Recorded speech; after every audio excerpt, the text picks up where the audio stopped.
இங்க ஒரு பெரிய ராட்சச கொசு ஒருத்தரோட கழுத்து மேல உட்காந்து அவரோட ரத்தத்தை உரியுது. அதனால அவரு டயர்ட் ஆயிடுறாரு. அதுக்கப்புறம் அந்த கொசு அவரோட முதுகுக்கு பின்னாடி போய் நிறைய ரத்தத்தை குடிச்சு பெருசாயிடுது.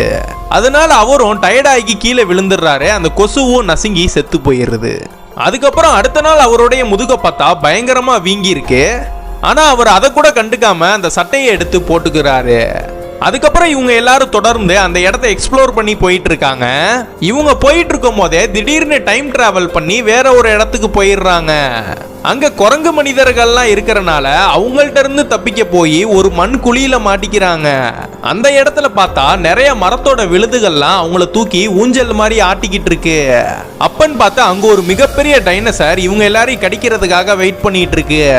இவங்க எல்லாரும் அது பக்கத்துல வரப்ப அது பாஞ்சு கடிக்கலான்னு வருது. அது அந்த மரத்தோட விழுதுகளை கடிச்சனால அதுட்ட இருந்து இவங்க எல்லாரும் தப்பிச்சிடுறாங்க. அப்பயும் இந்த டைனோசர் இவங்களை விடாம துரத்திக்கிட்டே வருது. இவங்க எல்லாரும் மெலிசா இருக்கிற பிரிட்ஜை தாண்டி பக்கத்து மலைக்கு போயிடுறாங்க. அதனால இந்த டைனோசர் விட்டுட்டு திரும்ப போயிருது.